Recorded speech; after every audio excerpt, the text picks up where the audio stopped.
네, 오늘은 1월 20일 수요일입니다. 오늘 우리가 함께 보실 본문은 누가복음 7장 18절에서 35절 말씀, 누가복음 7장 18절에서 35절의 말씀이 되겠습니다. 제가 받들어 봉독하겠습니다.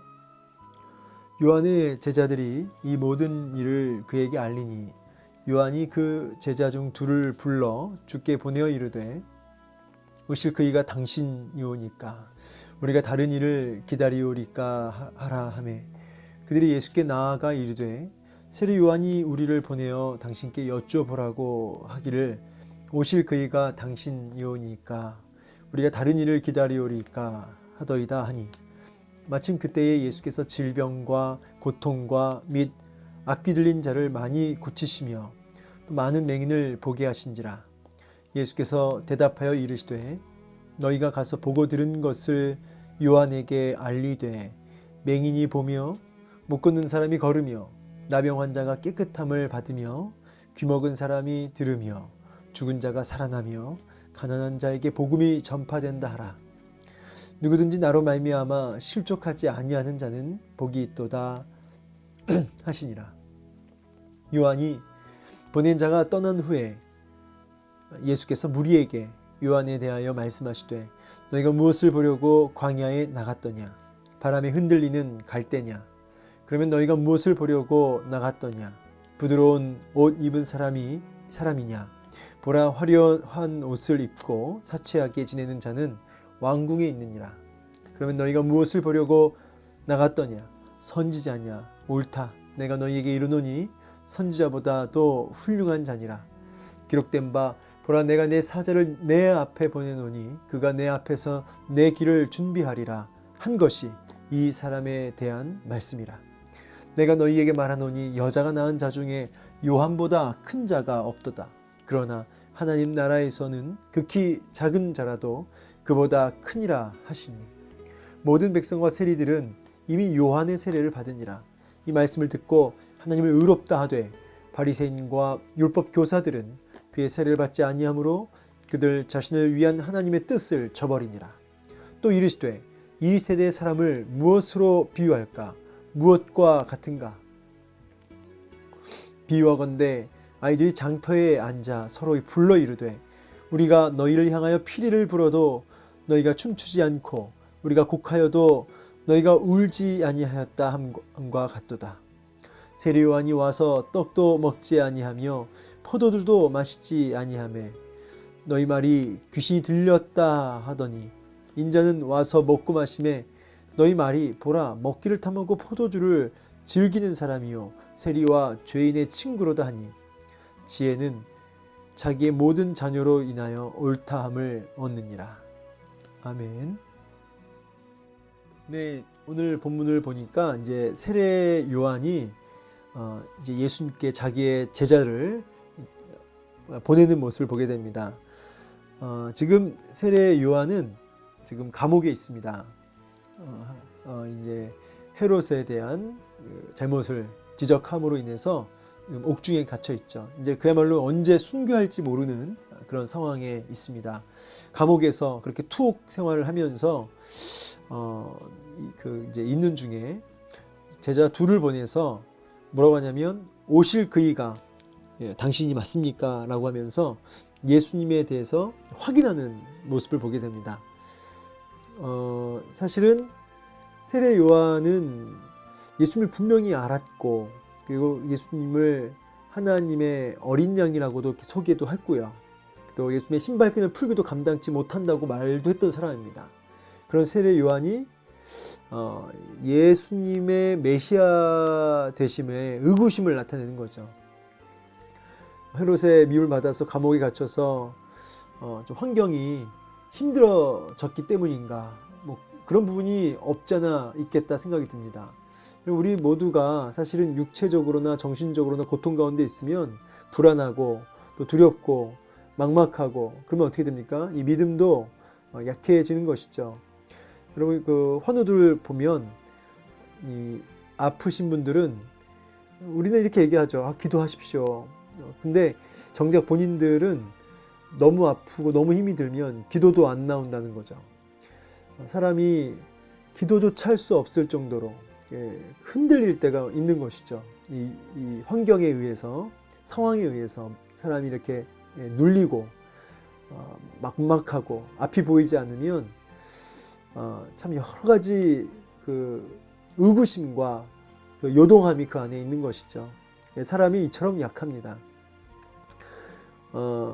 그래서 이렇게 요한이 이렇게 물어봐요. 제자들 통해서. 정말 다른 사람 기다려야 되나요, 주님? 다른 사람 기다릴까요? 이렇게까지 물어보죠. 저는 여기서 요한의 어떤 인간적인 면도 좀 느끼고요. 물론 이 예수님 자체에 대한 불신이었다기보다는 확실하게 예수님을 확인하고 싶어 했던 모습이 아닐까. 왜냐면 이제 곧 이제 죽어야 될 입장에, 순교해야 할 입장에서 자기가 예비했던 그 메시아, 기다렸던 그 메시아, 그분이 맞는지에 대한 확신이 더 필요했겠죠.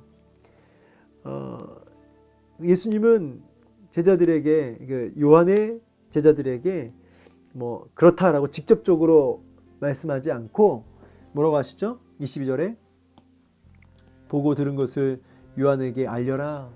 보고 들은 것. 그래서 직접 예수님이 하시는 사역의 내용을 지금 보여주시죠.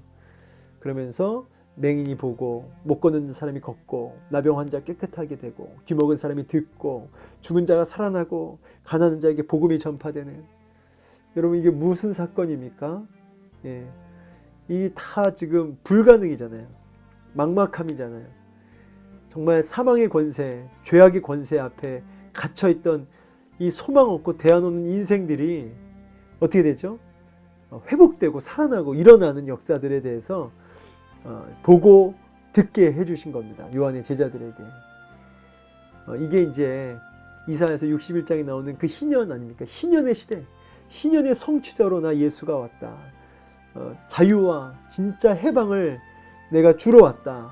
이 부분을 직접 예수님의 사역을 보고 듣게 하신 것이죠. 그러면서 자신의 메시아 되심을 그렇게 눈으로 보게 하시고 확증시켜 주신 것입니다. 여러분, 우리 예수님께서 우리가 흔들리고 또 막막함 속에 불안하고 믿음이 다 없어지는 그 순간, 없는 것처럼 느껴지는 그 순간에 우리 주님께서 우리 연약함을 다 아시죠. 여러분, 우리 주님이 우리를 부르실 때 믿음이 대단해서 불렀을까요? 아닙니다. 우리가 눈물 많고 또 연약하고 또 죄 많고 얼마든지 환경에 의해서 쉽게 넘어지는 자인 거를 알고 부르셨죠. 그래서 이런 요한의 연약한 모습 앞에 우리 주님이 어떻게 의심할 수 있냐고, 너가 어떻게 나한테 그럴 수가 있냐고 이렇게 책망하신 것이 아니라 보고 듣게 해주시죠. 그리고 뒤에 보시면 알겠지만 요한을 귀하게 여기십니다. 여러분, 우리가 이렇게 이 주님의 이 세심한 주님의 이런 모습을 보게 되죠. 오늘도 우리 주님이 보고 듣게 하신다는 거예요. 요동칠 때 친히 우리 가운데 그 예수님이 누구신지를 보고 듣게 하시는, 경험케 하시는 주님이시다. 여러분, 지금 어떠한 흔들림 속에 있습니까?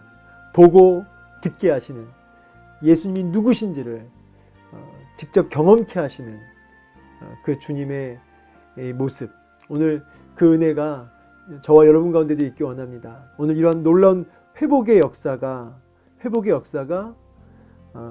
보고 듣고 경험되어지는, 그래서 아마도 감옥에서 이제 제자들이 이렇게 와서 이런 내용을 보고 들은 것을 요한에게 얘기해 줬을 때 요한은 참 웃지 않았을까, 웃으면서 기쁨으로 순교하지 않았을까, 그런 생각을 하게 됩니다. 우리가 믿는 주님이 이런 분이십니다. 우리가 맹인이었고 우리가 못 걷는 자이며 우리가 나병한 자이며 우리가 귀먹은 자이며 우리가 죽은 자인데, 그런 우리를 보게 하시고 걷게 하시고 깨끗게 하시고 듣게 하시고 또 우리를 살리시는, 그리고 우리를 부욕케 하시는 그 주님, 그 주님이신 줄로 믿습니다. 그 주님을 경험하셔야 돼요. 보고 들으며 맛보셔야 돼요. 그때 비로소 우리의 요동되는, 환경에 의해서 흔들리는 우리의 연약한 믿음이 이렇게 흔들리지 않는 믿음으로 바뀌어지는 것이죠. 그래서 우리 기도하셨으면 좋겠어요. 하나님, 막막하고 흔들리는 이 시간에도 여호와의 선하심을 맛보아하는 철호의 기회가 되었사오니, 주님, 내가 내 안에 연약함 때문에 흔들리고 있사오니 이때가 기회임을 믿고 하나님, 제게도 보고 듣게 하시는 하나님의 그 신실하심을 보고 듣게 하시는 은혜를 베풀어 달라고 간구하는 은혜가 있기 원합니다. 자, 이제 뒤에 가보니까 이제 요한이 보낸 제자가 가자마자 주님이 무리들에게 묻는 거죠. 너희들 광야 왜 나갔냐? 이제 사실 요한이 누군지를 얘기해 주시려고 이렇게 얘기하는 거죠. 바람에 흔들리는 갈대냐? 실제로 요단강 쪽에 갈대가 많다고 하더라고요. 바람에 쉽게 흔들리는. 아니면은 이렇게 뭐 부드러운 옷 입은 좋은 고급 비단 옷 입은 사람들 보러 나갔느냐? 아니라는 거예요. 그런 사람들은 다 왕궁에 있다는 말이에요. 바로 세례 요한은 그런 자들이 아니다. 바로 그는 선지자였다. 이렇게 얘기하시는 거죠.